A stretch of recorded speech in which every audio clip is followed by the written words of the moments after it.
you.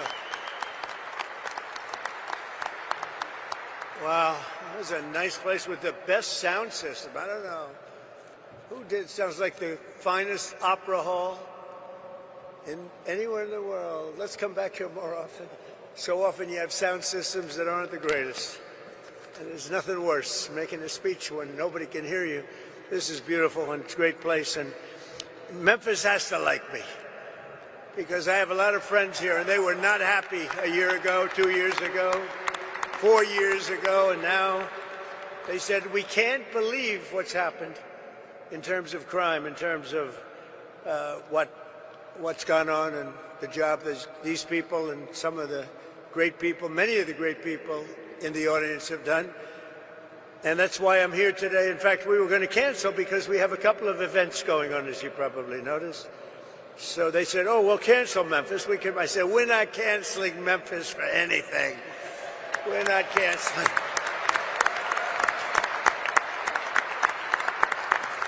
We're not going to cancel Memphis, but we do have some big things happening, and very positive, I have to say. So before getting to our important discussion this morning, let me provide a brief update on Operation Epic Fury, which is a very good name, as it turns out. That was a name. They showed me 20 names. Sir, what name would you like? I didn't like any of them. And then I get toward the end, I said, you got to be kidding. What? Operation Epic Fury. I love that name. And it's very appropriate for what's taken place, if you know, in Iran, because we knocked out their Navy, we knocked out their Air Force, we knocked out their anti-aircraft, we knocked out everything. And we did it with fury, actually.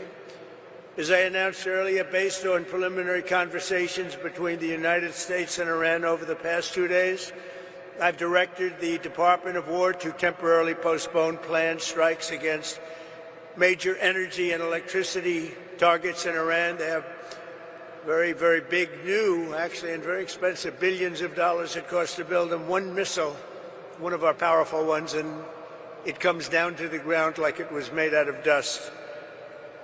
But to determine whether a broader agreement can be reached, we've had very good discussions, very, very good discussions. And you have to understand, I know my whole life has been a negotiation, but with Iran, we've been negotiating for a long time. And this time, they mean business. And it's only because of the great job that our military did is the reason they mean business. They want to settle, and we're going to get it done, I hope. So hopefully this will be possible, but no matter what, we'll ensure that Iran never obtains a nuclear weapon. They can't have a nuclear weapon. They would have had one if we allowed the Obama deal to stand. That was the Iran nuclear deal, they called it. They would have had one. Marcia 3. Well, I tell you what, Martha, we would have nuclear weapons up there when, would you say, 2 years ago, 3 years ago, or 4 years ago? We would have been in a position that nobody wants to be in. We won't allow ourselves to be in that position. Over the past 3 weeks, the United States military and our partners have been decimating Iran's military capabilities with overwhelming firepower, skill, lethality, and force, and we're destroying their ballistic missiles and drones programs with launchers down by more than 90%. We're hitting their launchers at a level that nobody even thought of before, 90%. They can't launch them, and they don't have very many of them, because most of them have been annihilated. But we've annihilated their defense industrial base, eliminating their Navy. We had 158 ships are down. I said to my people, why didn't you capture the ship? I said, were they good or not? They said, they were great, sir. So why didn't you capture it? We could have used them. They said, it's more fun to put them at the bottom of the sea. But they're not there anymore. So we eliminated their Navy, Pete, right? And that's gone. We eliminated their Air Force. We eliminated all of their air defense, everything. We eliminated everything there is to eliminate, and we eliminated them. We eliminated their leaders. We had the first set of leaders. They're gone. Then they met, 88 people met. And it's sad. I mean, it's sad they couldn't have made a deal. We could have made a deal with them a long time ago. Then the second set, 88 people met to pick a new leader. and they're now extinguished. And then they're meeting again, but now nobody wants to be the leader. It's one of the few political jobs that nobody wants anywhere in the world. Nobody wants it. It's a very dangerous job. My job is dangerous too, but their job is worse. In other words, we're systematically dismantling the regime's ability to threaten America. They're not threatening us anymore. As Commander-in-Chief, it's my sacred responsibility to protect our country from all threats. For decades, Iran refused every opportunity to renounce its nuclear ambitions, and in recent months, its own negotiators bragged to our representatives about having enough material to make nuclear weapons. And that was supposed to deter me, but it didn't deter. It made me more anxious, and it just made it much more important. This mission that we're all on together was much more important, and we did it quicker. Iran's missile capabilities were also growing so fast that it would soon have become virtually impossible to stop them. Once they have a missile, once they have what they were building was incredible. And you got a little glimpse of it by the fact that when they came out, they started shooting all of their neighbors. Their neighbors weren't fighting with them. They were getting along okay with their neighbors. And I was surprised. Everybody was surprised. And it actually worked in reverse because their neighbors then turned against them. Now Iran has one more opportunity to end its threats to America and our allies, and we hope they take it. Either way, America and the entire world will soon be much safer and will be a much more secure planet. In addition to all of this, we're working on so many different things. You know, our economy was fantastic. We had a Dow at 50,000. They say it couldn't happen in 4 years. It wouldn't happen during my term. But if I got anywhere close, it would be a great success. Well, in my first year, we hit 50,000. And with the S&P, they said, even more difficult. They said it would be impossible to hit 7,000 on the S&P. And we hit that in our first term. And then, unfortunately, I called Pete, I called General Kane, I called a lot of our great people. We have great people. And I said, let's talk. We got a problem in the Middle East. We have a country known as Iran that for 47 years has been just a purveyor of terror, and they're very close to having a nuclear weapon. We can keep going and get that 50,000 up to 55 and 60. There's no end. Or we can take a stop and make a little journey into the Middle East and eliminate a big problem. And Pete, I think you were the first one to speak up. And you said, let's do it, because you can't let them have a nuclear weapon. So we are now having really good discussions. They started last night, a little bit, the night before that. And I think they're very good. They want peace. They've agreed they will not have a nuclear weapon, et cetera, et cetera. But we'll see. You have to get it done. But I would say there's a very good chance. And it began when I said that we were planning tomorrow on shooting down some of their power plants, and we're going to hold that up. Hopefully we won't have to do it, and hopefully we can make a deal that's good for all of us, including the Middle Eastern allies that have been very good to us, including Israel, that's been a great partner in this fight. They've really been a good partner in the fight. They fought hard. But we'll see what happens. I think there's a very good chance we're going to end up in a deal. And so we're giving it 5 days, and then we're going to see where that takes us. And I would say at the end of this period, I think it could very well end up being a very good deal for everybody, as good as if we went all the way and just literally annihilated the place, which if we don't have to do that, that would be a good thing, not a bad thing. In addition, after the appalling lines and massive disruptions at major airports nationwide last weekend, I am again demanding that Democrats in Congress immediately end their disgraceful shutdown of the Department of Homeland Security and restore the full funding for airport security and the TSA. They are holding it up because they want to take care of illegal immigrants coming into our country. They want to take care of criminals that are in sanctuary cities. They want to take care of transgender for everybody, literally the mutilization of our children, men in women's sports. But what they don't want to do is give us anything to do with citizenship for voting or voter ID. Can you imagine? We're the only country that doesn't do voter ID. Every country does voter ID. You know, brought to my attention today that we're the only country that does mail-in voting. Mail-in voting means mail-in cheating. I call it mail-in cheating. And we got to do something about it all, and it's part of Homeland Security. And I'm suggesting strongly to the Republican Party, don't make any deal on anything. The most important thing we can have is what's called the Save America Act.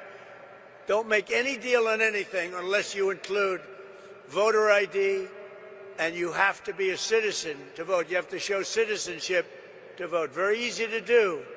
It's very insulting when they say people can't do it because they don't know how to do it. Anybody that can't do it, I think it's a very insulting thing to say.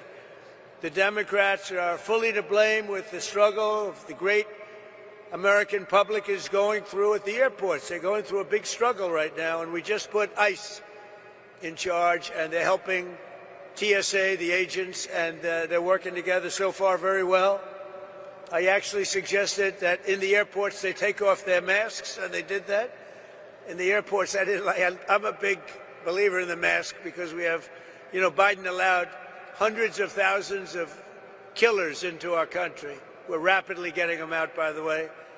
But they would go after these people if they knew exactly who they were. But in the airports, it's different. I didn't love the look in the airport as you get off the plane. So I made a request, and they agreed to it.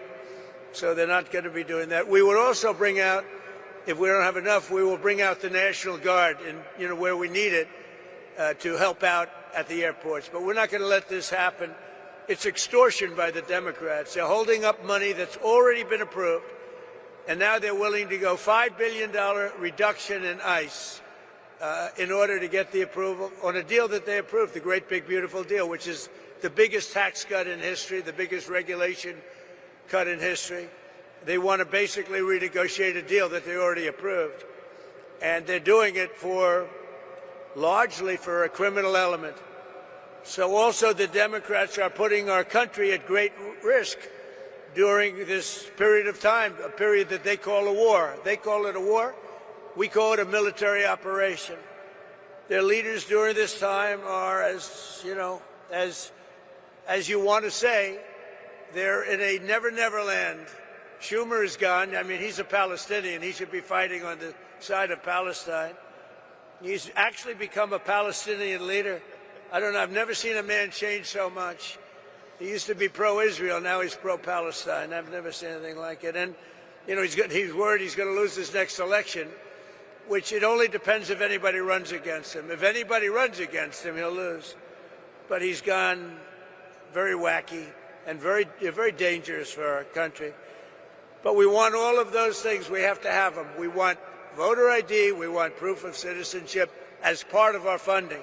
We want to merge them so that we can get the great, big, beautiful bill in action, and we can get the America and Save America.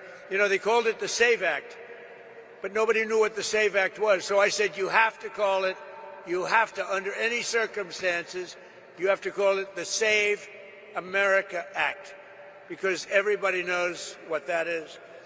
So they want funding taken away from the ICE patriots who are responsible for getting rid of the criminals that Sleepy Joe Biden, the worst president in the history of our country, and his gang of thugs in the White House. You talk about weaponization. They weaponize everybody. When Pam looks at somebody, oh, it's weaponization.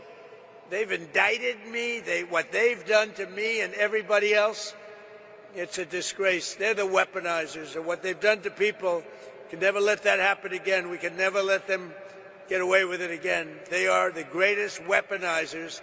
Fortunately, it didn't work, because here I am with you. So it didn't work out too well. Didn't work out too well. But they want to have people come into our country. And so many of these people are murderers. They're drug dealers. They're the worst criminals anywhere in the world. They want them in our country. They don't want them to come out. They make it almost impossible, but we get them out anyway. They should have never been allowed to enter our sacred ground. These people should have never, they came from all over the world. They came from all over.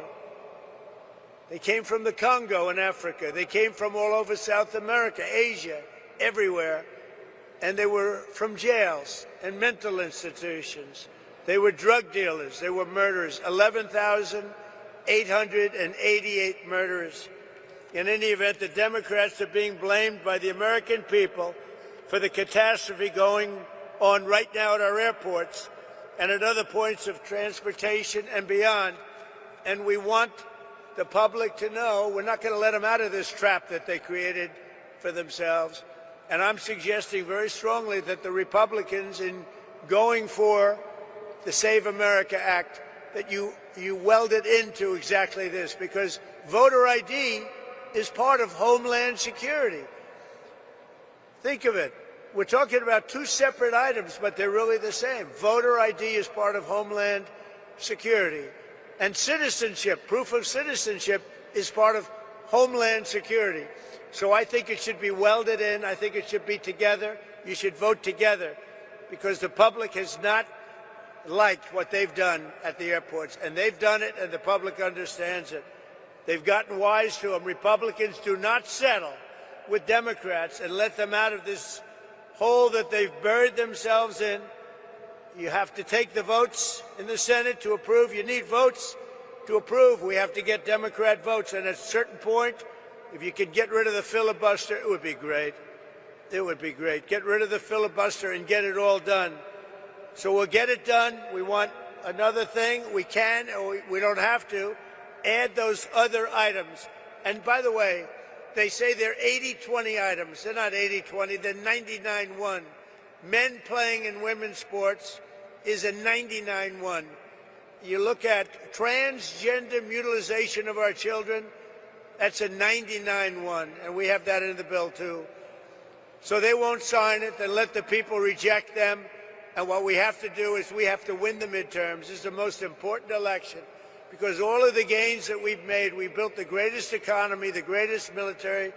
I built the military in my first term, and we built the greatest military in the world. We're showing it now with Venezuela, with Iran. Everybody knows we have the greatest, most powerful military in the world. And we're in a position that we haven't seen. We're respected. You know, our country now is respected all over the world. A year and a half ago, we were a laughingstock. We were a laughingstock. The King of Saudi Arabia told me a year and a half ago, he said, "President, I can't believe what's happened to America. 1 year ago, you were a laughingstock. Nobody thought you could ever survive. Now you're the hottest country." Use that expression. He said, now you're the hottest country anywhere in the world. And we are now. Congratulations, because we're all partners in this deal. You're the hottest country anywhere in the world. It's really amazing. So I congratulate you. It's a great feeling, because we were laughed at for 4 years with this guy that should have never been president. So I'm tying Homeland Security into voter identification with picture and proof of citizenship in order to vote. And those two items are the most important thing having to do with Homeland Security. So it should be part of the Homeland Security bill. And I'm requesting that the Republican senators do that immediately. You don't have to take a fast vote. Don't worry about Easter going home. In fact, make this one for Jesus, okay? Make this one for Jesus. That's what I tell them. That would be a damn good thing. The most important part of Homeland Security is voter ID and proof of citizenship. Nobody can vote on Homeland Security without voter ID or proof of citizenship. And you can't have Homeland Security without voter ID or proof of citizenship. So we're tying them together. So now, if you don't mind, let's get to the reason why I'm in Memphis and why you're doing so well. Because Fred Smith, everybody know Fred Smith? He was a friend of mine, and he created, from a sort of failed report at like Harvard or whatever, he did a business report, a concept he had, that was his thesis, a concept he had to build a company, and it was FedEx. So he gave this thing where he takes packages, he delivers them, who the heck knows what he put down. bottom line is they gave him a lousy mark. I don't know if they passed him or not, but they didn't give him a good mark. They say, this is the most ridiculous business plan we've ever seen. Fred, go back to the drawing board and try something else, because this won't work. Well, he decided to go for it, and he built FedEx, and it's an amazing story. And he was a very good friend of mine. But he would tell me that he didn't know what to do about Memphis. It was so dangerous that they would have a board meeting, and the board members, they were demanded that they could not walk 1 block to their hotel. You know the hotel I'm talking about. It was so dangerous. And now they tell me this is like an entirely different place. It's like Washington, D.C. In Washington, D.C., we had the same thing, and now it's amazing. It's such an honor to. If only more governors, your governor called, and he said, we love it. Your mayor has been terrific. Your mayor has been terrific. But look at the results that you've got. Look at the results. And everybody should do it. You know, if I was Chicago, Pritzker, he's a failed governor. All he has to do is say, President, we're having a problem in Chicago. Could you come in and fix it? We'd have it fixed in 2 months. It would be good. It would be good in 2 months. It would be great in 4 months. You'd have almost no crime. But he can't do it. And it just keeps going the same way. So that's the reason I'm here, to tell you how well you've done, how well we've done. I mean, I just came in and people greeted me, sir, thank you very much for what you've done. I said, oh, where are you from? Memphis. What did I do? You stopped crime. And your sheriffs are so thankful. And, oh, you haven't seen it yet. You know, we've just been here a short while. In another 2 or 3 months, you're going to have, like, no crime. And, you know, we take these criminals. Is that our handsome senator down there, Bill? Is that our handsome senator, Bill? You got both of them down, but you're going to have a new governor here soon, I guess, huh? You're going to have a very new governor. Would you two stand up as senators? Please stand up. Two of the greatest people. Two of the greatest people. They never let me down, you know? Some let me down. They never let me down. Thank you. Last September, my administration launched the initiative modeled on D.C. Safe Task Force in our nation's capital. One of the most amazing things, I mean, I hate to say it, now I can say it, but our nation's capital was one of the most dangerous places on earth. People were being killed. They'd go in from Iowa, they'd go from Indiana to see the Washington Monument, and their parents would get a phone call they'd been killed. And it was happening a lot. It was really bad. And like this, actually, yours was at a level higher, to be honest with you. It was really bad. But it was happening a lot. And now you walk down Washington, it's like everybody that sees me in Washington, we've been doing that another couple of months longer, everybody sees me in Washington, they say, thank you, sir. Thank you. And I immediately know what. You know, they could thank me for a lot of things. I said, are they thanking me for the economy? I know immediately. We have people working in the White House, young women. They walk, I would say normally beautiful young women. Ever since I got elected, I don't like to say that, because usually when you say a beautiful woman, isn't she beautiful, that's the end of your political career. So I never say that. But young women coming up to me and they're saying, sir, thank you so much. I know immediately what they're talking about. I say, how big a difference is it? They say, we walk to work. We were afraid to walk into an Uber. We were afraid to walk into a car. The car would be, it didn't matter. The car was being robbed when we were in the car. And it was much more than being robbed. Being robbed was the least of it. And we took out over 3,000 people. And you know, there's an expression that 90% of the crime is caused by 2% of the population. And when you hear that, you realize why we can do such a good job.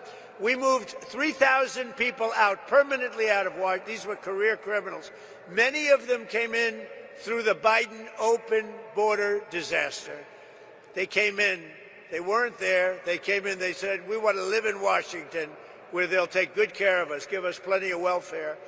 And we got them all out. We moved them back to their countries.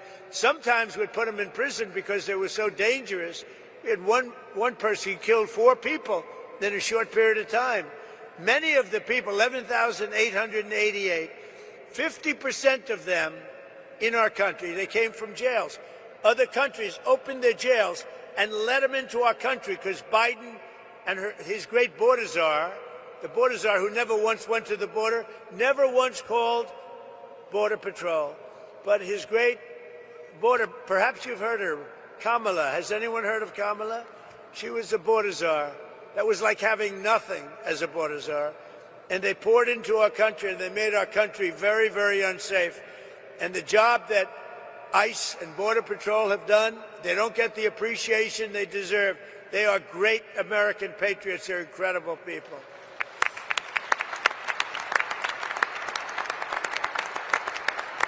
So we brought together 22 federal agencies, state and local police, and 1,500 members of the incredible National Guard to smash the grip of the violent criminals on this iconic American city. The city is incredible. People love it so much, but they're just fed up. They can't stay, and now they're staying. I had somebody backstage say, "Sir, I was ready to leave, and now we're staying."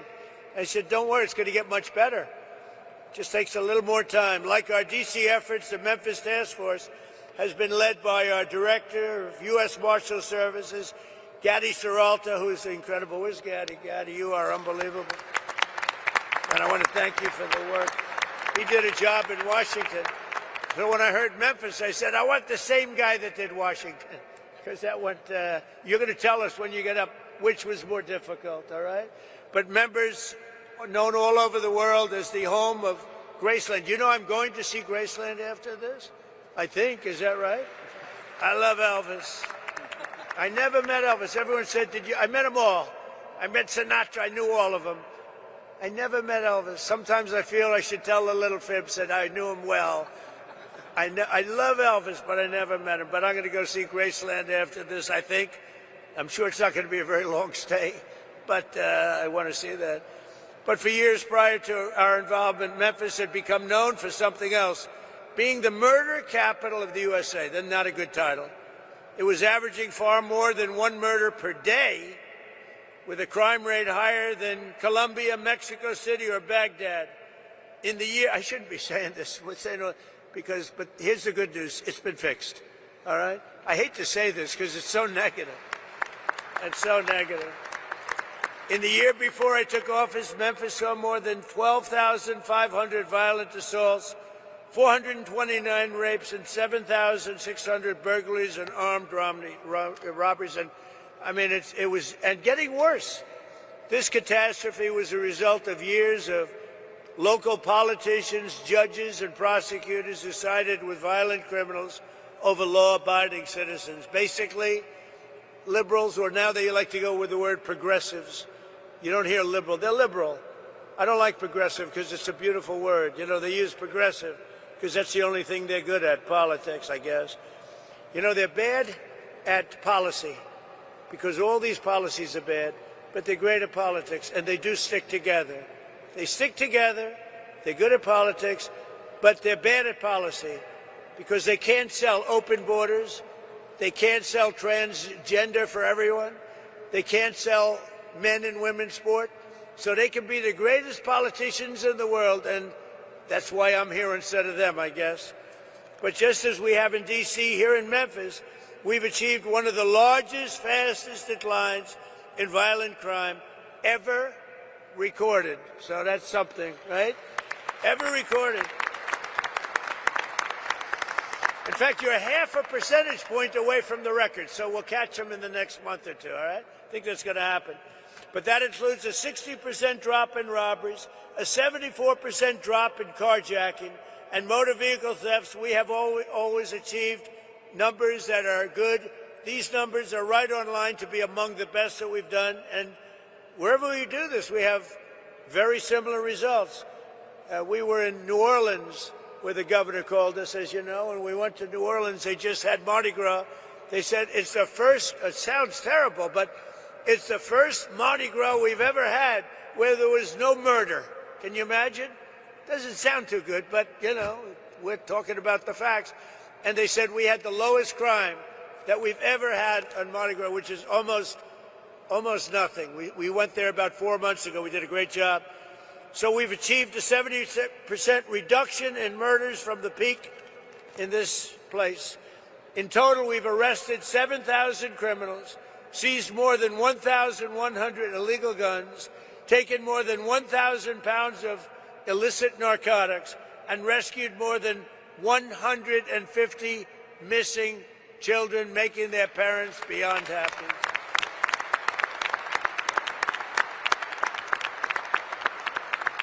So I'd like you to please join me in thanking, I tell you, every single law enforcement hero here today. We have a small number compared to what's doing the job, who helped make Memphis safe again. Memphis, just so you know, with all of the things we said, you have now developed a reputation as a city that's coming back stronger than any city in the country because of what's happened with crime and because your political leaders had the courage to do what they did.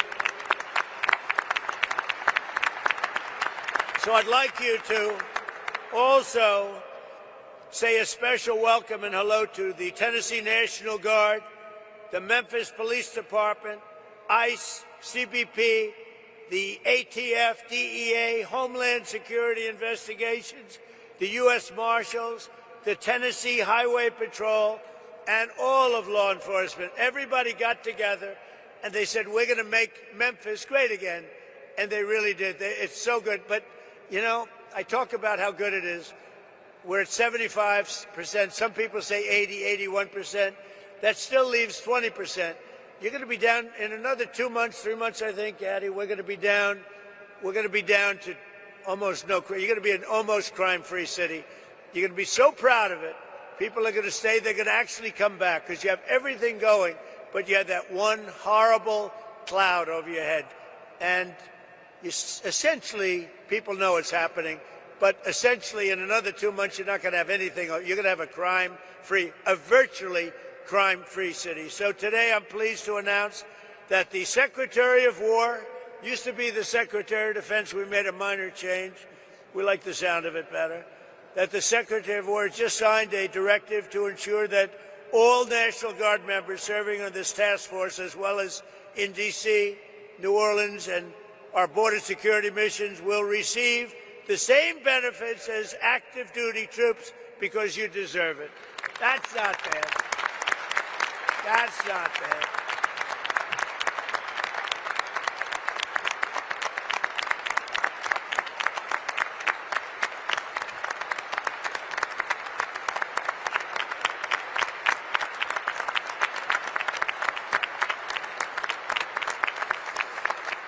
So before we leave, I want to thank Attorney General Pam Bondi, Secretary of War Pete Hegseth. These are great people. Chief of the National Guard Bureau General Stephen Nordhaus, FBI Director Kash Patel, wonderful guy, actually.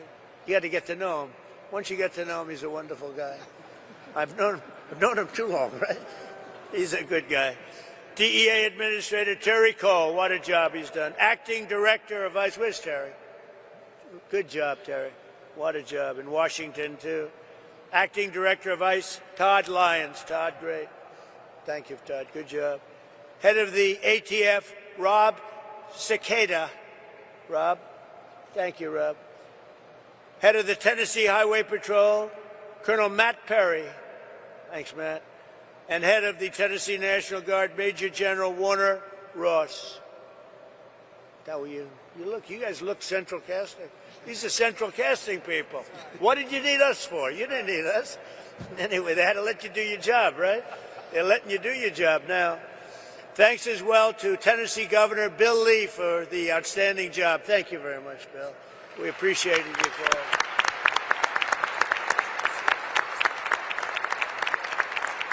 Bill called me up. He said, we need a little help in Memphis, sir. Would you get over here, please? He said, I have no pride. We just want this thing straightened out, right? So thank you very much. I'm glad it worked out. Oh, you haven't seen, what do you see? In 90 days from now, you're going to see numbers that blow these off. You're down 70, 75%. You're going to see numbers that you're going to be very proud of. Senators Bill Hagerty and Marsha Blackburn, great people. Great people. You have some real warriors, too, as your congressmen and women. David Kustoff, Andy Ogles, Diana Harshbarger, John Rose, Matt Van Epps, and Chuck Fleischman. Will you all stand up? Warriors all. Everyone. Great, great people. You don't get better, and it's not the easiest job, is it, huh? Speaker of the House, you know what I like about them? They're not 3 o'clock in the morning. Sir, I get a call from Mike Johnson, Speaker. Sir, we have a problem. What time is it, Mike? 3 o'clock, sir, morning.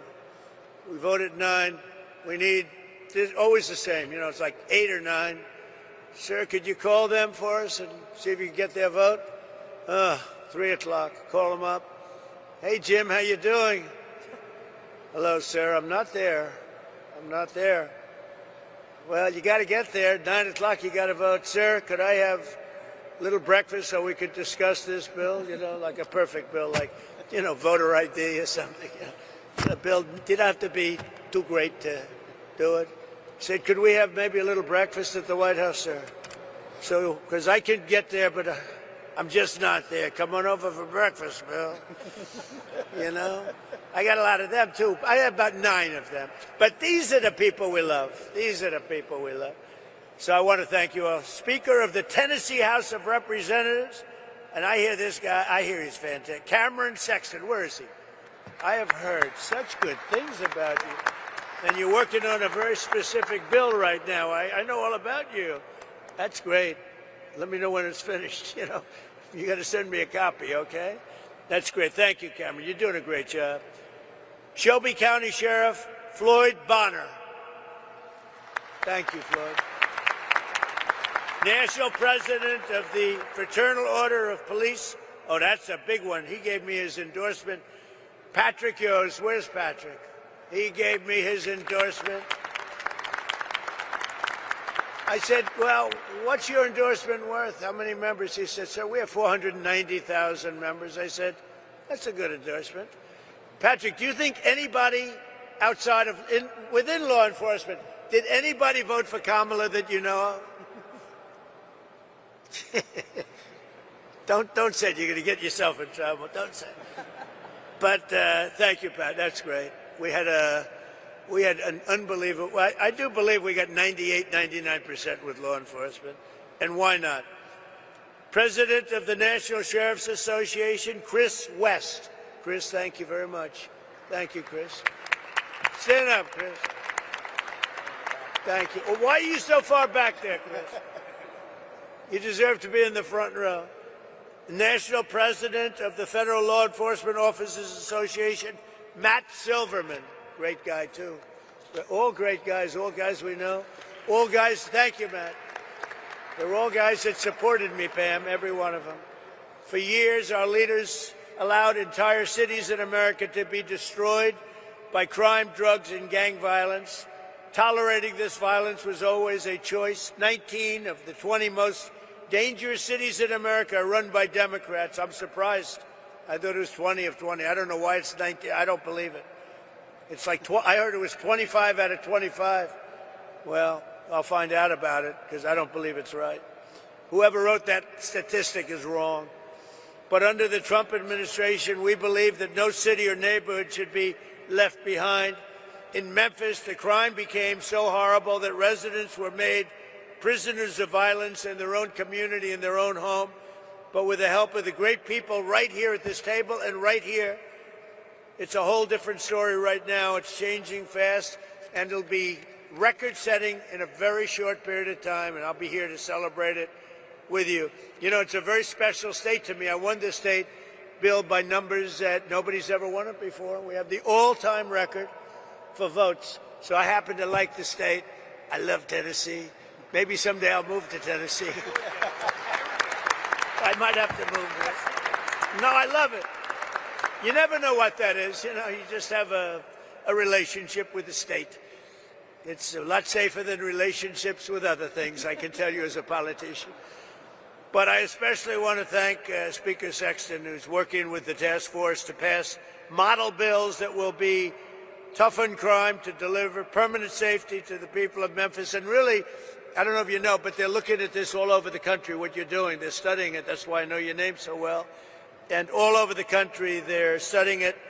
And so I hope you do a great job, as simple as you can and as complex in the sense of we want to be tough. We want to be strong on crime, because that's the thing. We want to have heart. We want to have fairness, but we have to be tough, because some of these people are bad people that should have never been allowed to be here. Since I took office, we have successfully arrested or removed from the country over 500,000 hard-line criminals. And under our leadership last year, the murder rate nationwide saw the single largest decline ever recorded to the lowest level in 125 years. That's something. That's something. And this is despite the fact that they allowed 25 million people into our country. Many of those people should never have been allowed into our country. So now I'd like to ask Director Gadi Seralta, who's really a special guy, and I've lived with him because of Washington, D.C. I saw what he did, but to say a few words. And congratulations for what you've done everywhere, but today we're only interested in one place, Memphis, Tennessee. Thank you very much. Gadi? Thank you, Mr. President. Thank you very much. So good morning to you, and thank you, Mr. President. Today we celebrate the successes of this incredible mission and all our federal, state, local, and National Guard teammates who have contributed mightily to the Memphis Safe Task Force. Mr. President, it is an honor to be entrusted by you to lead this amazing task force as Director of the United States Marshal Service. Your decisiveness in responding to state and local leaders' requests for federal assistance is inspiring. It was just over 6 months ago when you signed the executive order restoring law and order in Memphis.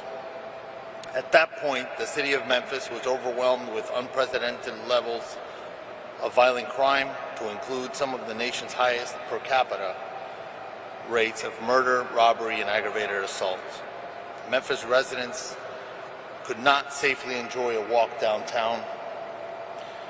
Parents were fearful of their children playing outside, and local businesses struggled to prosper. The mission you gave us was clear and concise. Crime will not prevail in Memphis, period. The city will not be surrendered to lawlessness. President Trump, thank you for your leadership. We had a blueprint, quickly restoring order and reducing violent crime, given our success with Operation Make D.C. Safe and Beautiful, as you mentioned. We began our deployment to Memphis and commenced operations on September 29, 2025, with 20 partner agencies and 200 task force members. Now we partner with 33 multi-agency teams throughout the Memphis area. We have the support of over 2,700 officers and National Guard members who comprise the Memphis Safe Task Force, most of which are out here in the audience. In just over 6 months, the Memphis Safe Task Force has made over 7,342 arrests, this is last week's numbers, with charges ranging from homicide, there was 44 of those, 812 drug offenses, and 757 gang-related offenses. We have seized over 1,200 illegal firearms and located and returned 150 missing children. Each of these arrests and seizures of illegal contraband have a ripple effect, bringing justice to victims, relief to communities, and the prevention of future offenses or deadly accidents. Our work, however, has not just been about arrests and the seizure of illegal firearms and narcotics. Our Tennessee National Guard partners have made a significant impact while serving on the task force by administering several life-saving doses of Narcan to overdose victims, chasing down and detaining a fleeing murder suspect on Christmas Day, and providing immediate life-saving medical aid to the occupants of a vehicle collision on I-40. That's just a few of the things they've done. Similarly, our Health and Human Services Tactical Med, we call them TACMED, they're our doctors. Their team has treated almost 500 task force officers and related injuries during our operations. The fraud cell, the Memphis Safe Task Force Fraud Cell, has been a key contributor in targeting federal benefits fraud, organized crime, and other complex fraud matters. The fraud cell has more than 80 open investigations, 33 cases active with the United States Attorney's Office. Their recent efforts have resulted in 2 indictments of convicted sex offenders living in housing paid for by Housing and Urban Development, and 1 indictment for stealing benefits from a Social Security beneficiary. I would also like to recognize the work of Attorney General Bondi's incredible staff at the Western District of Tennessee. Their stats tell a remarkable story as well. They have increased the number of defendants charged by 221%, and the number of cases indicted by 204% when compared to the same operational period last year. I see you smiling, Mike. Congratulations. Without question,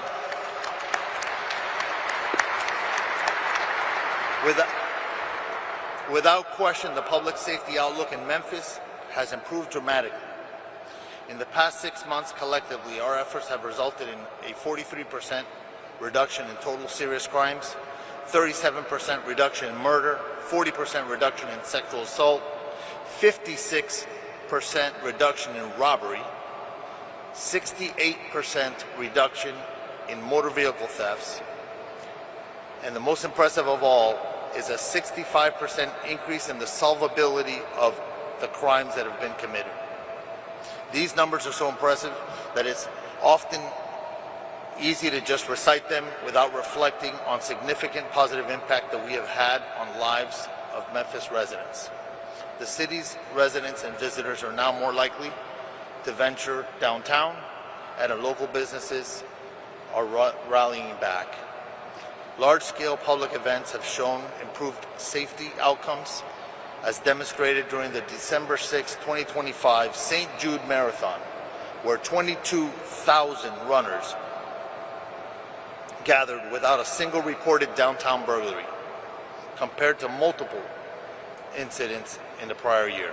Perhaps the most telling of all is one of our Special Assistant United States Attorneys recently reported that a traveling emergency room doctor expressed his appreciation for all that the task force had done. You see, he said that in years past he would see 3 to 5 gunshot victims per shift, and now he sees an average of 1 gunshot victim every 3 or 4 shifts. Mr. President, the Memphis Safe Task Force underscores one simple truth: when federal, state, and local agencies work together as genuine partners, we can reclaim even the most troubled cities. I am extremely grateful to you for the opportunity. To all our partner agencies, it has been an honor to work alongside you, and I look forward to sustaining and building on these partnerships as we continue to make Memphis safe again. Thank you. Thank you, Getty, very much. And Pam, I think, thank you. What a great job. And I think, I see them sitting out there, your U.S. Attorney and your Assistant U.S. Attorney. You do a great job. Would you please stand up? Michael Donovan. Michael Donovan, Thank you, Michael. Thank you both. Great job. Thank you. Pam Bondi, please. Thank you, President Trump. Some people choose to tolerate crime, but you chose law and order. And that's why this task force worked. It was all of us, as Gaddy said, working hand in hand with my FBI, DEA, U.S. Marshals, ATF, with Cash, with Terry, with Rob, with Gaddy. Not only that, with Pete, with Department of War, with Homeland Security, with all of my agencies working hand in hand with the National Guard. When you went out there, when we came to Memphis, you could not tell who was with what agency because everyone was working so well together. Our U.S. Attorney, Mike Donovan, was out there. And not only does everyone needs to know, we met with this president multiple times about this endeavor. The president knew what was going on here. The president cared. People like Alice Johnson sitting in the front row, who is a Memphis resident, she told us what a horrible crime problem there was. And I think the unsung hero in all of this is Stephen Miller. Stephen is the architect of making all of these plans work. Stephen, thank you. Thank you. And just two very brief examples. There was a horrible murderer, Arsenio Davis, who last October committed a gruesome double homicide. He killed his mother and dismembered another person. And based on this task force working hand in hand, he's off the street. Another example, a horrible monster who's charged with raping a small child. This task force, all of these members working together, arrested him. We can give you countless examples of that. Over 770 gang members off the streets. And we know there's no normal day for a law enforcement officer. We know it's so dangerous what our law enforcement officers do. But know this, Donald Trump and this administration, we have your backs. Thank you all, and thank you, President Trump. Thank you. Thank you. Thank you, Pam. And Pete Hegseth, who's been unbelievable at what he's doing, is nobody better. That was a wise choice. Pete, go ahead. Well, thank you, Mr. President. Thank you for your historic leadership on Operation Epic Fury. The success you've laid out was only possible because of the military you rebuilt, as well as the historic success here in Memphis. And I want to start by thanking every patriot in this room, in law enforcement, and the nearly 1,500 National Guard members for your heroic efforts in this operation.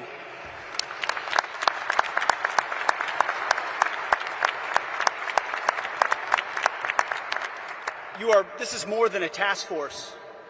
This is a statement not just in this city, but across the nation.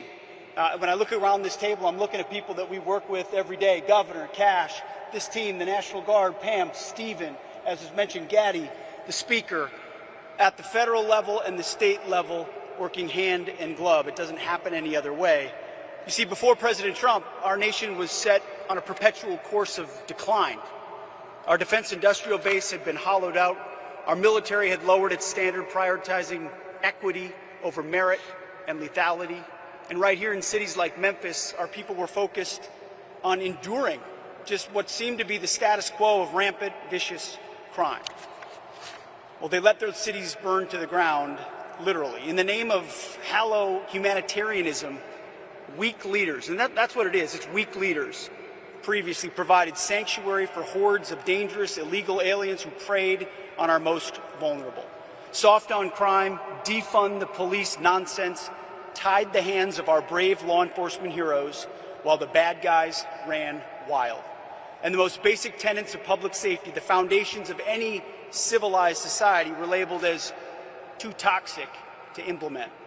Well, not under President Trump. Such engineered chaos combined with a wide open border. By the way, thank you for agreeing to sign that declaration for the Memphis troops, the D.C. troops, and the troops on our border. They'll now be paid and get benefits just like folks on active duty. Thank you for that, Mr. President. It's an important step of demonstrating how serious this mission is to the Department of War. It's common sense. And it was that same common sense that brought President Trump back to the White House. People were sick and tired of the never-ending crisis. And under President Trump, we will not allow depraved, suicidal ideologies to destroy our great cities. No longer will we sit idly by while illegal aliens and savage criminals rape, murder, and poison the good people of this country. Because every American, without exception, is entitled to safe, clean, and beautiful cities. Cities where you can walk in peace, cities where law enforcement can do their job. And to that end, the Department of War stands shoulder to shoulder with state and federal partners so that our streets can be defended once again. Kind of like the visual I'm looking at right here. I see a lot of civilian leaders and police, law enforcement leaders in the front. And who's behind you? Men and women in camouflage, having your back every single day like we do in this mission. So thank you for working tirelessly to protect this state and restore law and order. And the results, they speak for themselves. That your presence has led to a massive reduction in crime, a reduction the good citizens of Memphis deserve. So thank you, Mr. President, for your leadership in restoring street by street, neighborhood by neighborhood. You are saving Memphis, Tennessee, and the country, and we are grateful for it. Thank you, Mr. President. Thank you, Pete. Thank you. Mr. Governor, please. Yes, sir. Welcome back to Tennessee, Mr. President, especially to the iconic, great American city that is Memphis. We oftentimes say Nashville's the heart of Tennessee, but Memphis is the soul. And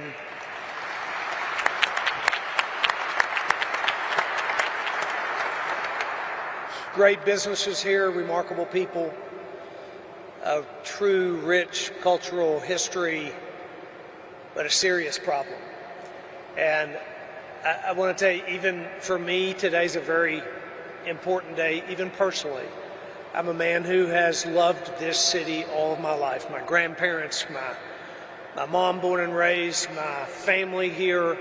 As a young kid, spent time with my cousins roaming the community, the neighborhoods in this city. But sadly, for decades, that was not possible for children to do safely anymore. And to watch this great city be plagued by crime like it has for decades was a very tough thing for Tennesseans to do. But as was said earlier, what's happened in the last 6 months has changed that story entirely. And because of your leadership, Mr. President, putting together the Memphis Safe Task Force, putting these people, this leadership team in place, funding and making possible resources that have never before been made available to a city like has been made for Memphis. Because of that, because of the leadership here, and these, especially these men and women of law enforcement and the National Guard, who have, in fact, gone shoulder to shoulder with not only the multiple agencies involved, but with the people of Memphis. What has happened here has created generational change and will create generational change, and it could not have happened except for what's happening and what we're celebrating here today. So the people of Memphis are grateful. This governor is grateful. I thank you for the work that's happened. And we are looking to the future. We believe that great things lie ahead for this city. There's a lot of work yet to be done. The General Assembly, and we are working together with the General Assembly to create legislation that will make certain that this is a lasting effect for our city. I'm very hopeful for the men and women of Memphis that have prayed for a long time that the violence would stop, for the businesses that have held strong to create jobs and opportunity for Tennesseans. I have a lot of hope for the future. I do believe and have believed all my life that this is a great city, and now it is on a trajectory of greatness beyond where it's been in the past. Thank you for that. And I will say, I want to introduce Stephen Miller to speak next. There is one person who showed up here early, actually multiple people at this table, but he said his commitment to whatever we needed for this city and for this task force to be successful. He committed that when this began, and it has happened. And we're not done, but the statistics speak for themselves. What Gaddy just read out a while ago is hard to imagine when we first started this just 6 months ago that these were going to be the results. There's more to go, but we're grateful for the work. And Stephen, your commitment to us Tennesseans truly are grateful for it. And your commitment to President Trump's strategy, not just to make Memphis safe, not just to make Tennessee safe, but to make all of America safe again. So thank you, sir. Thank you. Stephen? Thank you. Well, first and most importantly, thank you to President Trump, whose vision and courage and determination has achieved something that if you had predicted it 15 months ago, people would have said it was impossible. If you had said 15 months ago that we would achieve the lowest national murder rate, not in 5 years or 10 years or 15 or 20 or 30 or 40, but in 125 years, nobody would have believed it possible. And President Trump did exactly that, and it is a miracle.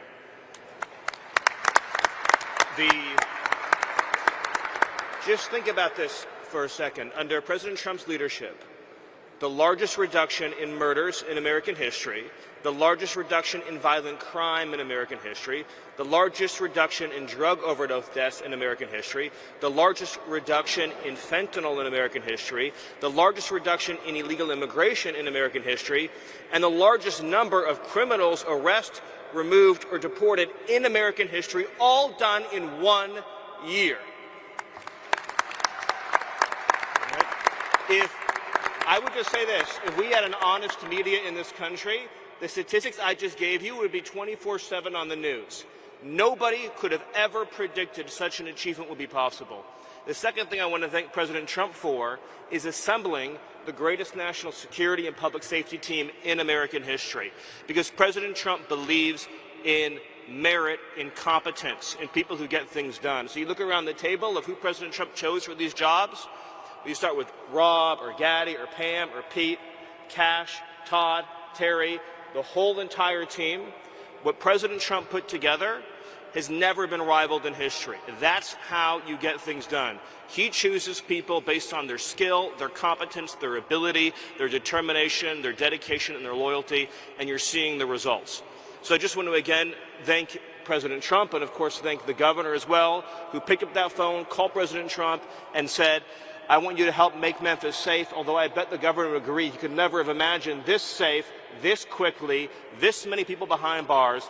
And let's just remember that because of the work that President Trump is doing, not only in Memphis, not only in Washington, D.C., but all over the country, ultimately, it will save and is saving tens of thousands of American lives. It is, I'll use that word again, what President Trump has done on border security and public safety is a national miracle that will be studied not only for generations but for centuries to come. Thank you, President Trump. Thank you, Steve.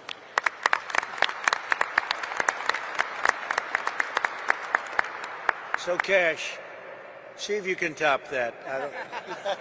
I don't know. That's a tough one, Cash. That is tough. You know, Mr. President, as I look around this venue, I see, and I'm reminded again, why we have the greatest warriors on God's green earth, the men and women serving in uniform, the men and women serving and wearing the badge, and law enforcement, our police, our sheriffs around the state of Tennessee. I'm reminded that Americans exist to protect this country day in and day out, and they've done it like we've done it here. But what we didn't have was you. We didn't have a commander-in-chief who backed the blue, who resourced the blue, who funded the military, who did whatever it takes to safeguard every single life. And here in Memphis, Tennessee, you have put on a show for the world. You have allowed us to go out there and capture gangbangers, rapists, murderers, drug dealers at record historic levels. And for me, a first-generation Indian-American kid whose parents fled a genocide in East Africa to become the 9th director of the FBI, I'm living the wildest dream you could possibly imagine, sir. But it's thanks to you. But more importantly, what I see when I look out across our great partners here in the interagency, and our great legislatures, and our great prosecutors, and our great attorney general who has the guts to go out there and make arrests, turn them into prosecutions, and put people in prison, you are giving that dream to every single child in the state of Tennessee. You are inspiring the nation and law enforcement to come up and wear the badge and wear the colors of this country and safeguard our men and women for generations to come.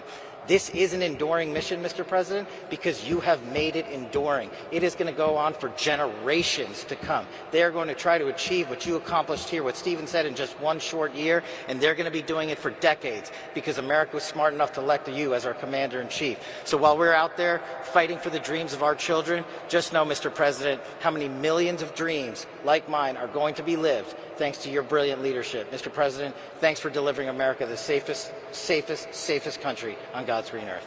Thank you very much, Kid. Pretty good. You did pretty good. Thank you very much. Mr. Speaker, please. Thank you, Mr. President. It's great to be here with you today. And obviously we're in the hottest country, in the hottest state, and now the hottest city, thanks to you. So we appreciate your leadership in that endeavor. Also, it takes strong leadership, Mr. President, to do what you do. We thank you for that and have a strong team as well. But I'd like to say that I appreciate how resolute you are in your belief and your attitude. And I think that's a testament to making America first. Also, I want to thank you for delivering freedom. When we talk about crime, a lot of times we talk about normalcy. But people get used to high crime. They don't understand what low crime is. And in this city, unfortunately, it became a normal thing, seeing high crime. But you deliver freedom to the residents here in Memphis, as well as Governor Lee did. And it's as little as watching a kid or a child who said they had a bicycle in their living room, and now they're able to ride it outside. We take that for granted. We take that freedom for granted, but because of you, now here in the city of Memphis, kids can ride their bicycle outside, which they never had experienced before. And now what has happened, when you have freedom, Mr. President, you have opportunity. You now have hope, you get independence, and then comes prosperity. And that's what making America great is all about. They can be anything they want to be. It doesn't matter where you start out. You can end up wherever you want to be, and that's exactly what you're doing, Mr. President. And then we can talk about crime statistics, but I want to thank you for saving hundreds of lives. And I mean by saving hundreds of lives is those individuals who were not shot and killed in the city of Memphis. Those are saved lives that have something else that God's going to give them to do in their life other than be a crime statistic. In your short period with your team's approach, there are 10,000 less victims in the city of Memphis. Think about that. Hundreds of lives saved, 10,000 less victims. That is an accomplishment that you have never seen in this aspect.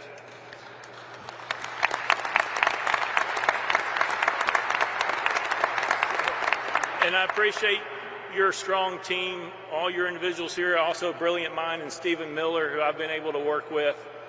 And we are working, as you said, on legislation, not only illegal immigration that we're going to lead the country in, which is working its way through the General Assembly, but we're going to Soros-proof the state of Tennessee once and for all. And we're going to take on bail, we're going to take on woke and soft on crime DAs. We've already done truth in sentencing. We're working on three-strike legislation. But we have a strong General Assembly that will support the governor and me and Lieutenant Governor McNally, who's a great advocate in this endeavor. And the last thing I'll say, Mr. President, is I appreciate your resolve to not allow people's words to distract you from your destiny. Stephen Miller just laid out what that destiny looked like, which is untouched in our history.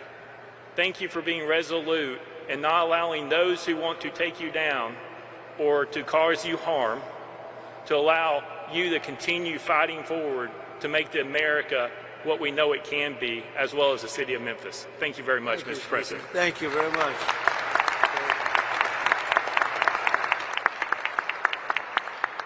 And now we have the ICE director, very important. He's done a fantastic job. Todd, please. We're a law enforcement officer. Thank you for letting us do our job again. That's the key thing. The men and women in this room that wear the badge every day, we know that we have a president that has our back. So because of you, we can go out and we can make America safe again. But honestly, sir, if you just could look at what we did, this is what happens when strategy actually meets execution. Your model is delivering real results, securing communities and making neighborhoods safe. And if more cities would just take the lead and have the strength and constitution like the governor does to make their major cities safe again, this is a prime example of how to do it. This is a direct reflection, sir, of the model that you put in place. This and the Homeland Security task forces that you put into action with your executive order are really what's going to make a difference to this country. One thing, and Gaddy brought it up, was the Memphis Interagency Fraud Cell. That's key to your promise to the American people that honest Americans that need that funding will get it. What we're doing is we're having a reduction in fraud when it comes to SNAP benefits, mail fraud, and Medicaid fraud. And that's key and important for true Americans that believed in you that you're going to make a difference to make this country great again. While this wasn't an immigration-led operation, sir, we did have 619 illegal aliens arrested. 7 of those which were Venezuelans that were paroled into this country, or TDA gang members, 1 El Sal that raped a child, and another Honduras male that raped several children. Because of your leadership, we were able to get these violent criminals out of our neighborhoods, and serve Memphis going forward is going to be the example, as Mr. Miller said, for decades to come. So on behalf of the men and women of ICE, the special agents of Homeland Security, we thank you for your leadership. Thank you very much, Chad. And just, if I might, so you're at the front of a storm. The Democrats have caused lots of problems at the airports and all other places too. We shouldn't be in this position, especially when we're in conflict elsewhere. But how are you doing, and how is ICE doing at the airports and helping out? Oh, you know, sir, to just have the opportunity to help our other fellow officers at Department of Homeland Security, we're doing great. We're going to make sure that your promise is kept, that we're going to help those lines move, and we're going to make people safe. And no one should be nervous to go to the airport, because we're going to make sure that every traveler in spring break has a safe journey. I appreciate it. Great job. You're doing a great job. Thank you very much. Rob Cicada, please. Rob. Mr. President, thank you for your assembling of the Memphis Safe Task Force, your leadership, empowered ATF, and all of our state and local partners to focus on the most dangerous criminals operating in Memphis. Violent repeat felons, many walking the streets despite having 3, 4, and 5 felony convictions, are no longer doing so. They're no longer walking these streets without the fear of federal and state local and state law enforcement getting together and taking them off the streets. We focused our efforts on the most violent gang members operating in Memphis, so much so that we've decapitated the leadership of the Rich and Ruthless gang and the Vice Lord gangs operating here in Memphis. Their leadership, their membership is currently running the streets without any sort of direction. The gang members are falling apart. They're weakened. Their ability to coordinate and commit violent crimes are broken down because of the Memphis Safe Task Force. We've also been able to identify numerous firearms trafficking task force. Some of the evidence items that you see here were recovered from violent gang members. Many of these firearms were converted from semi-automatic weapons to be able to accept machine gun conversion devices, which now allow these rifles and pistols to shoot full auto. Those weapons were used by the gang members to terrorize this community and commit numerous homicides and numerous aggravated assaults. Those networks were identified and removed from operations. One in particular was operating 3 3D printing machines, making machine gun conversion devices in his house when search warrants were executed by ATF and our Memphis Safe Task Force partners. We are continually focused on preventing violent crime. In one instance, while we were out of patrol with our state and local partners, our agents responded to a shooting that had just occurred, located a victim that sustained serious gunshot injuries. Agents were able to render first aid on the scene and prevent that victim from bleeding out. Victim was transported to the hospital and ultimately survived because of the Memphis Safe Task Force being here.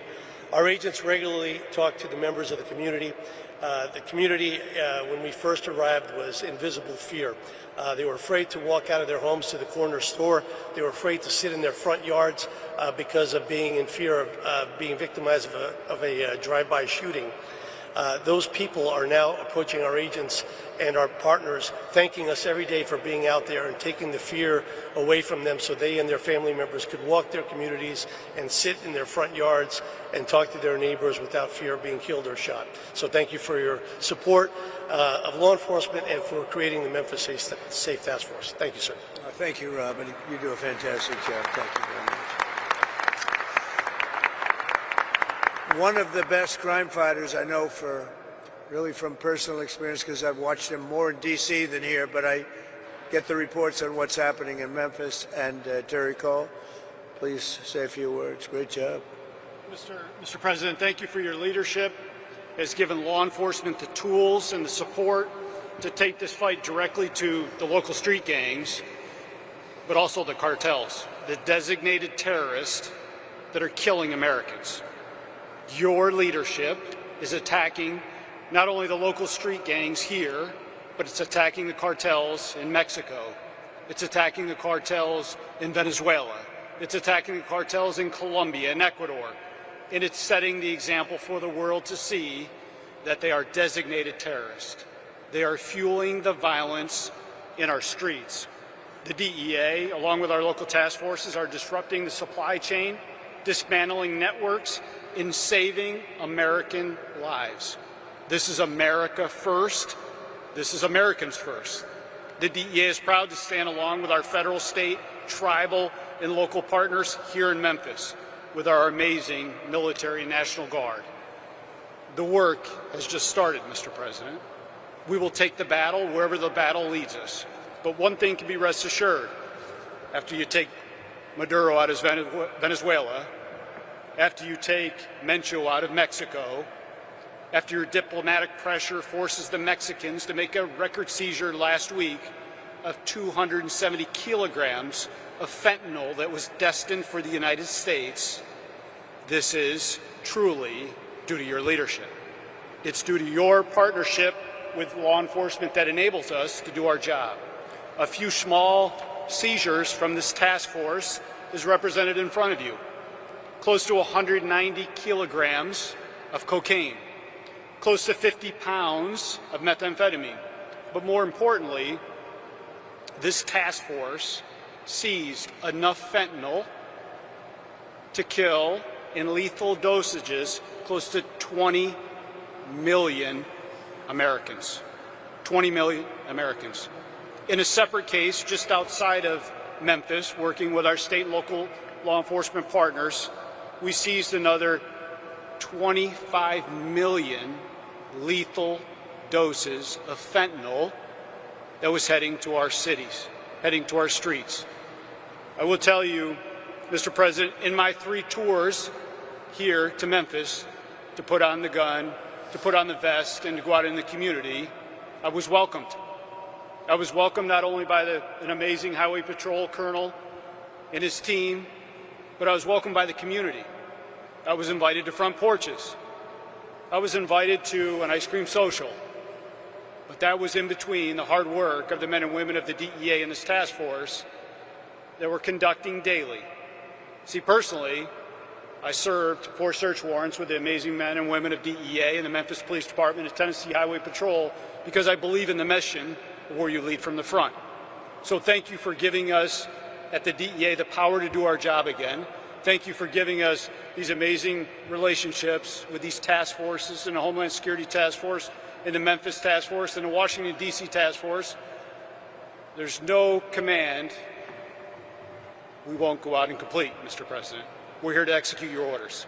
Thank you for your leadership, and thank you for this amazing opportunity to make America safe again, sir. Thank you. Thank you, Terry. Great job. So just in finishing up, we have 2 great people that happen to live here. One's a business owner and a good one, and one's a good one also, a resident. And we're going to ask you both to say a few words, please. Mr. President, thank you for saving Memphis, and thank you for asking me to share my story. My name is Tim Pugh. I'm a co-founder and president of Pugh's Earthworks and Pugh's Flowers. My brothers and I have 2 family-owned businesses in Memphis, and this year marks our 50th year in business since we started our American dream. My entire family, including our new grandbaby, is living and working in Memphis. We want our family to feel and be safe. We have many friends that have moved away and encourage their children to move away because of the escalating crime. We love Memphis and call it our home and would never want to move away. The crime in Memphis has affected my businesses. We've had several delivery vans full of flowers stolen as we're at the front door of someone's house delivering. Turn around and the van was gone. We've had landscape equipment stolen from job sites, so now we have to lock each piece of equipment to the truck while we're working on a property. And because of multiple break-ins, including one night we had 5 vans with the catalytic converter stolen on all 5. Due to repeated theft, we had to install an electric fence and multiple cameras around our main store to prevent this theft. All of this adds significant financial burdens and man hours. In the spring of last year, members of one of my landscape crews were robbed at gunpoint. This type of action became too normal in this city that I was raised in, and honestly, I felt that we were on a path of no return. How could we continue to operate our business when theft was rampant and, God forbid, lives were lost? Thankfully for you, Mr. President, we don't have to live and operate that way anymore.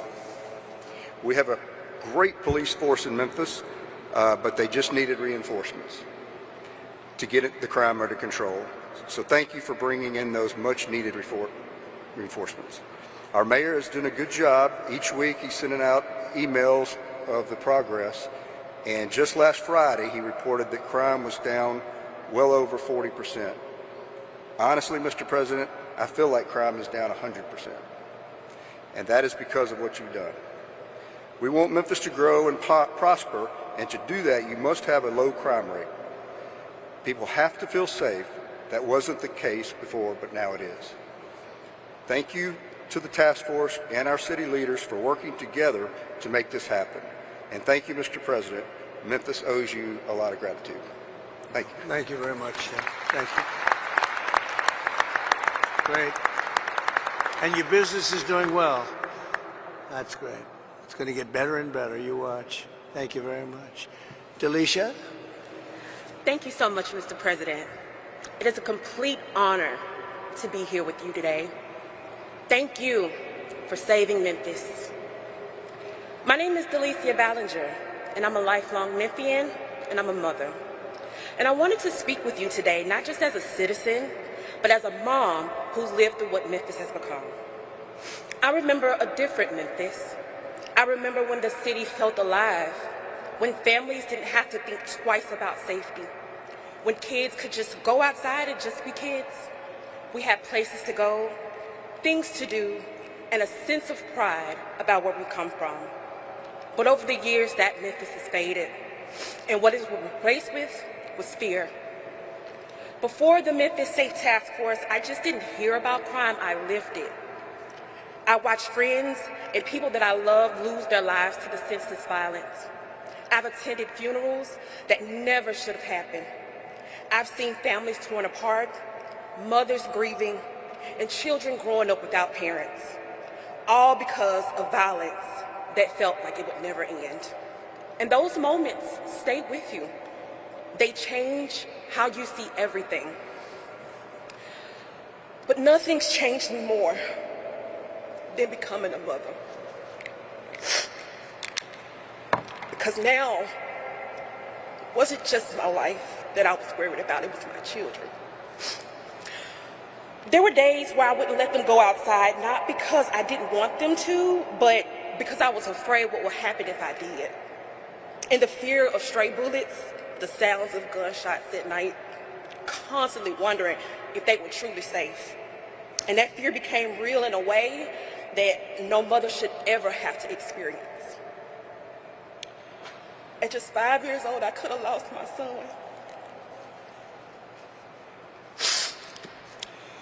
There was a drive-by shooting, and a random bullet came through my home in that very same space where my son played. And to that day, this bullet hole is still in my wall, a permanent reminder of how close I came to losing everything.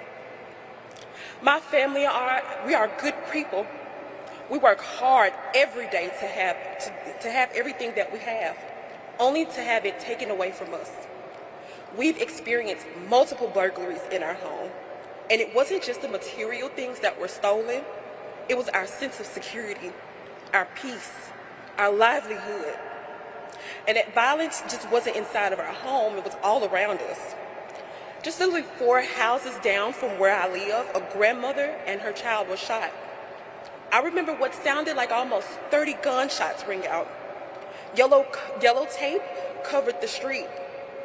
After that day, those neighbors never returned.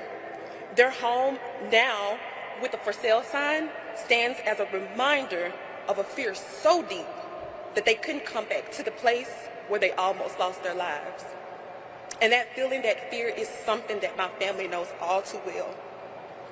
That is not how families are supposed to live. That is not how children are supposed to grow up. We've reached out for help. For years, we looked to our local leaders hoping that something, anything would change. But nothing did. And that was until you, my president, stepped in. I need you to understand what that meant for families like mine. because in a matter of weeks, we felt a difference. Today, I can sit out on my porch and drink tea in peace.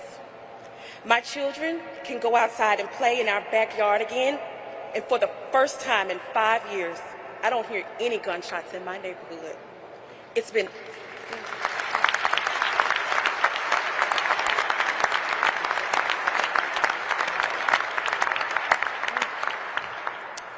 almost 6 months, and it's like a whole new world. That silence means everything to me. It means safety. It means peace. It means that I can breathe again as a mother. What years of waiting couldn't fix, you did it in just 3 weeks. And I'll never forget that. My family will never forget that. And what's even more powerful is that that impact did not stop there. Because of the Memphis Safe Task Force, it has sparked continued efforts right here at home, like the Make Memphis Matter movement, led by the incredible, the most awesome State Senator Brent Taylor, starting in 2023, who is putting his best foot forward every day to continue the mission to make it a safer Memphis and to hold our SOARs back DA accountable at a state level, and partnering with amazing Senators Haggerty and Blackburn on the federal level. And it's because of leadership like that, I believe that Memphis can become that place that I once remembered. So from the bottom of my heart, thank you. Thank you for seeing communities like mine. Thank you for taking action. Thank you for putting Americans first, especially right here in Shelby County in Memphis. Because this isn't politics for me. This is my life. This is for my children. In fact, President Trump, my son, my beautiful son, is here today, and he would like to wave and say thank you because now he's free to live a normal childhood. Braylon, stand up for me, baby.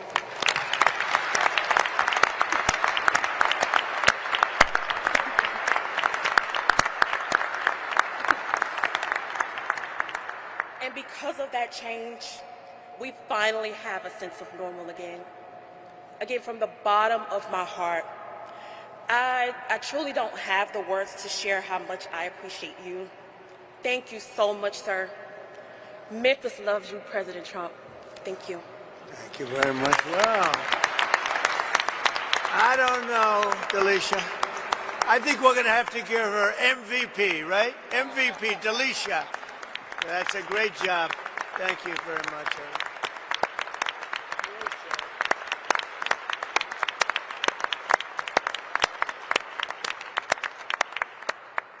I think she has to run for office. Would you like to become a Republican? She said, I am a Republican. I love this. Anyway, great job. Thank you very much. Appreciate it. Really beautiful.